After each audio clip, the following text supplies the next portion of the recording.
In this video, I'm going to give you my pros and cons and final verdict on the 2025 Aprilia Tuareg Rally 660. I've already produced one video on this bike after my first 435 miles on it, and that covered a lot of detail. And this video isn't going to be a double up of that. It's more of a consolidation of my thoughts now that I've lived with it for a while. For anyone who didn't see that first video, the big takeaway for that one was how fast, focused, and purposeful the bike feels in real life. This bike is a proper rally bike for the road, not just an adventure bike with a rally sticker stuck on it. The bike comes with decent upgrades over the standard Tuareg, including an SC Project titanium exhaust, rally-specific engine mapping, linear suspension springs, firmer damping, a thicker bash plate, reinforced handguards, heavy-duty wheels, and a taller seat and bars. The chassis feels firm and direct, and the ergonomics are spot on for fast off-road riding. And the engine has a great mix of low-speed tractability, and it's got mid-range punch and then a howling top end.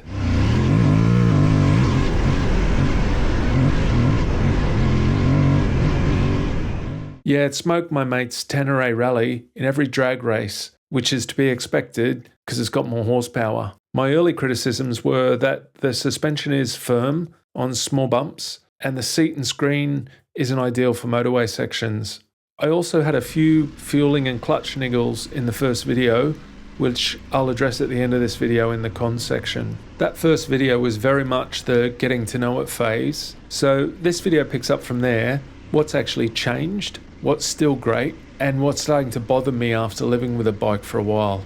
Alright, pros. I think the bike looks ace, aside from all the graphics over the tank. Whenever I parked it up, I enjoyed looking back at it, and it made me feel like a real man, especially if it was dirty. That's my acid test, by the way. I don't usually love black bikes, but the Italians have added just enough colour and accents to make it pleasing to my eye. Angles look rugged and right, hey. Riding position is great on the bike too, really upright, very comfy seat for off-road, and loads of room to move around. And nothing really gets in your way, in that your legs don't get caught on anything like tank shrouds, and your feet can move around freely on the pegs.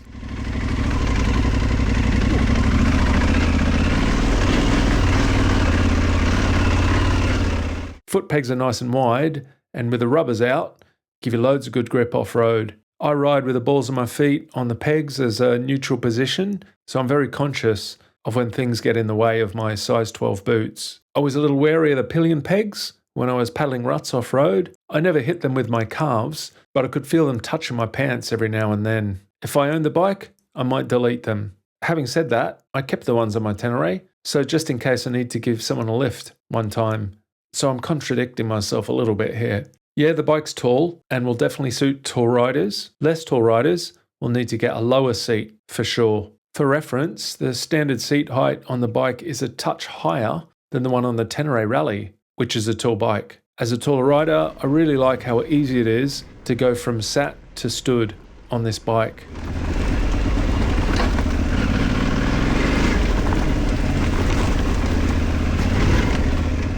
The Rally is a quick steerer, and it's easy to put it where you want it. Never really got any head shake or anything like that while I was out riding the bike, and it's really stable at speed too. Off-road, when you're standing up, it responds well to changes in weight on your foot pegs, and that helps it turn quicker.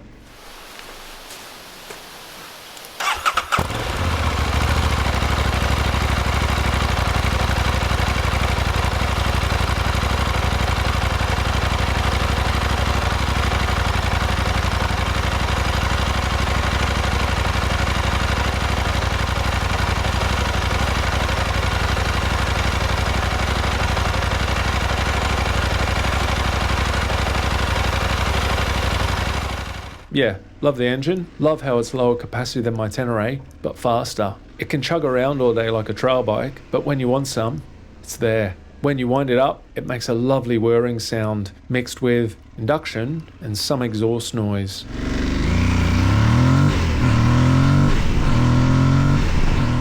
SC Project exhaust is fairly quiet for an aftermarket option, which I like. Radiators vent to your knees here, but was never really an issue, and better that goes on your knees than up under the tank, eh? Have a look where Aprilia put the radiator coolant reservoir. Haven't seen this before, and it makes so much sense to have it here, higher than the radiator, and tucked away up here rather than being bolted on wherever, like some other manufacturers do it sometimes. Engine isn't underpowered when you're cruising along on the motorway, and it's good for overtakes. While we're talking about the motorway, I haven't experienced numb hands on this bike, probably because of the cruise control.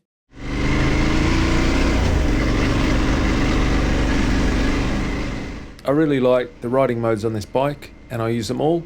The rider aids that make up the modes on the bike include traction control, ABS, engine braking, throttle mapping, and a quick shifter, if you have that installed. There's 4 rider modes, 3 are preset by Aprilia and can be altered if you like, and there's 1 fully custom one. The rider modes are Urban Mode, which is the most relaxed setup.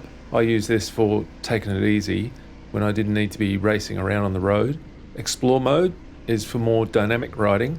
I use this when I wanted a bit more performance, when the roads opened up. Then there's Off-Road Mode. I use this when I just wanted a basic, do it all, off-road mode, so maybe a section come up and I wasn't expecting it and I just wanted to switch and go. And then there's Individual Mode, which lets you mix and match all of these settings. I set Individual Mode to my fast off-road setting, and it had the snappiest power delivery with the most engine braking and no traction control. If conditions are a little slippery, I liked how you can dial back the power a bit to make it softer so you can get more traction. Just so you know, in full power mode, you do need to drop the clutch a bit in 2nd or 3rd gear to get the front wheel off the ground. Hard to get the front wheel off the ground in anything above 3rd gear. Maybe you could float it over something if you gassed it and pulled it hard in 4th, but it definitely won't wheelie in that gear. Alright, that's all the modes. They're great on this bike and they really do change the way the bike rides a lot.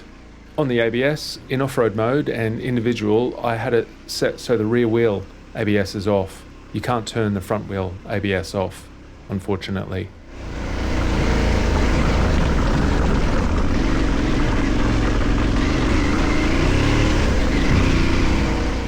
Engineering on the bike looks very cool, and it's all really stripped back and purposeful with nothing on it that doesn't need to be there. Having pushed the bike a bit, I can say that it's fairly burly and I think it will withstand a lot of abuse. Subframe is part of the main chassis, so it's not bolted on. I know some techies out there might not like this because if you stack it and you bend it, you'll need to replace the entire frame, not just the subframe. Deal breaker? Nah, I don't think so. Also, check out these plates down here that connect the frame to the engine. I do like this design. It's different to what I'm used to seeing. Big tank feels great between your legs, and it's a fairly large capacity, but it doesn't really feel like it on the bike because it's thin where your legs go and wider everywhere else to fit more fuel.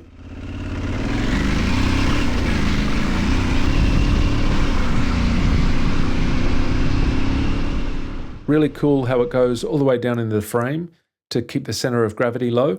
Brakes are excellent on the bike and they have just the right amount of feel, front and back. As mainly an off-road rider, I use front and back brakes to slow the bike down whenever I brake. Front brake is a 1 or 2 finger affair, and I never had to use more than that to brake with that lever. I've tested the lights on the bike on and off road and they're really good. Front light is nice and bright, albeit probably not adjusted completely right here because I changed the preload on the suspension, but it's close enough. In person, it really lights up the trail. Also, rear tail light looks really cool, eh? Cruise control on adventure bikes is a must-have item, I think, even though I don't have it on my Tenere, as is a USB-C socket, and this one's got one up here. I like the smaller display on the bike, and I like its minimal style, and it's also got an immediately visible temperature gauge for those of us who like to know this. Before we talk about suspension, let's just talk about the tyres. They're stock on this bike, and I run them at road pressures for adventure riding. 2 reasons, really. Number 1, I think they're safer for road work. And 2, I can't be bothered going up and down pressures all the time. The compromise here is grip off-road though. Yeah, I do know if I reduce the pressures, my grip would be better. Just made it through this. But I reckon with these tyres on, I reckon that's the limit of those. It's this deep mucky stuff that's the issue.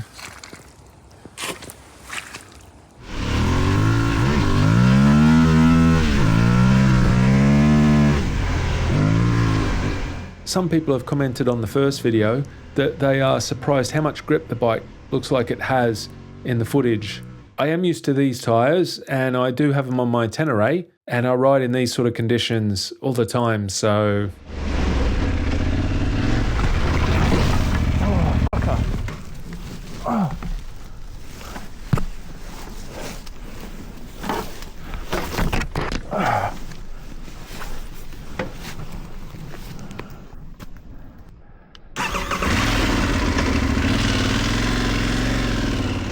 Anyway, bit off track talking about tyre pressures, but I'm talking about them because the bike will feel a little firmer off-road to ride, which leads me onto the pros and cons of the suspension.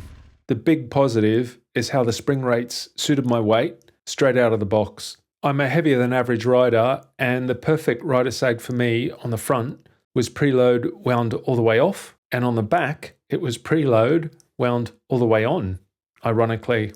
I usually have to uprate the springs on my bikes to get them right for my weight, not this one. So I can see how if someone, say, an average rider weight, they might think this bike is set up too stiff for them, and I think this is true. Typically, once my spring rates are right, I'll wind off the compression front and rear, then go for a ride and push it a bit. As soon as it starts bottoming, I'll dial in a bit of compression to avoid it, and that'll be that. Using this method, I can make sure I'm using all the available travel to make my suspension work as best it can. On the rebound, I run that fairly fast, and I think the suspension is set up to take really big hits because I never bottomed either the front or the back once. The bike has the linear springs installed as part of the rally setup, which I mentioned before. How this translates to the ride is that if you're not riding fast and slamming into things, they can feel a touch firm. Also, they don't have the most small bump compliance, for the first 1 or 2 inches of travel. That then translates to a stiff filling chassis and bike. And when you're spending all day in the saddle, trail riding and not riding fast, this can mean that the bike can feel a bit tiring because you feel everything. If you loved everything about the rally but just wanted it to be a touch softer for all day trail riding, maybe the progressive springs from the standard model could slip right in, and that would be a quick fix. I don't know if they do though, plus the rally's got different damping to the standard bike, so there is that too. If I bought the bike, I'd do what I did and just try to get it feeling as best it could out of the box, then take it to someone to fix the small issues. Worth qualifying here that I am picky with suspension and do have all of my brand new bikes worked on before they feel right to me.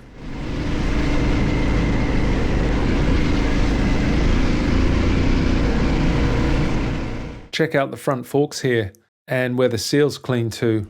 With the sag set right and the compression wound all the way off, it looks as though they never really used the last couple of inches of travel. If you test ride this bike and you're an average weight rider or lighter, be wary that it will be sprung too firm for you and you'll need to have the springs changed out for lighter ones so you can make the most of your suspension.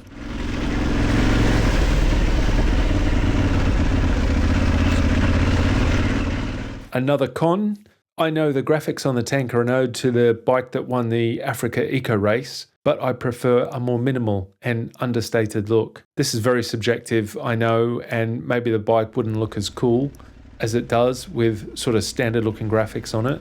Anyway, I'm the type of person who likes to keep my bike looking fairly stock, and I think I'd be constantly chasing my tail by scratching off parts of the logo, then replacing it, then scratching off another bit with my knee and replacing that, and so on and so forth.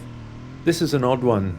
Initially I thought the seat and screen weren't ideal for long motorway miles, but when I took the bike back to the depot, I rode 2 hours non-stop to get there, and the seat actually wasn't too bad. I now know that the problem I had with the seat was that I had my luggage with tools strapped to the back, and that was locking me into the one position on the seat, not giving me options to move around.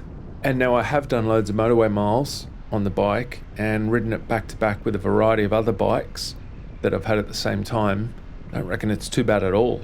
Maybe if you're going to do a massive trip on the bike and wanted a bit more protection, you could get a slightly bigger one so the wind was going more over your head, but a larger screen might just look a bit dorky, so there is that.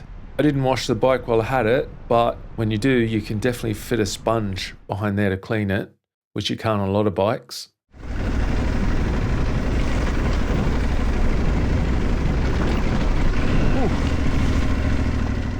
Just going back to the luggage for a sec, I'm not even sure you're meant to tie down luggage like this on the bike, but it works. So I think this bike probably needs luggage tie down points. Maybe I should just do what my mate Jace does and never take any tools, spares, food, or water. That would definitely solve the problem. A few niggles I never really got to the bottom of. First was a little cough the bike had every now and then at low revs, which seemed to be a fueling issue. It did it less than a handful of times while I had it, and I didn't get to the bottom of it in the end. Second thing was how tight the clutch cable needed to be so I could use 2 fingers on the clutch off-road. If I had the tension at, say, a few millimeters free play, like I usually do on all my bikes, the gears were notchy and harder to change because the clutch wasn't engaged enough. So basically, the lever liked a heap of movement to work properly, I've concluded.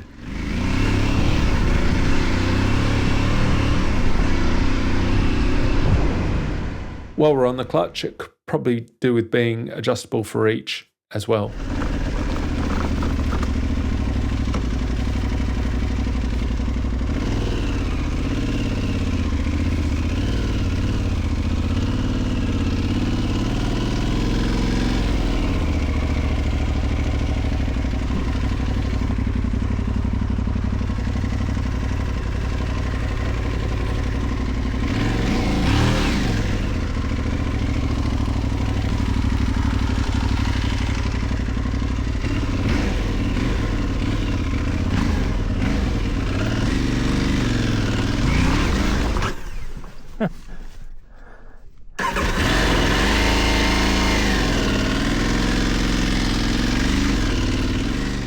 I've had a look through Aprilia's website, and if I was speccing the bike up, I'd go with one of their air filters, heated grips and a heated comfort seat, same height as a normal seat, and engine protection bars. Don't know if I'd get these, but I like matching panniers and top box from manufacturers, and here's Aprilia's for this bike. I like the panniers that open from the top, so you can just shove stuff in and close it down. I've also seen that Aprilia do a main stand, which is always such a luxury to have on a bike, but I always opt out because I scrape them over rough ground.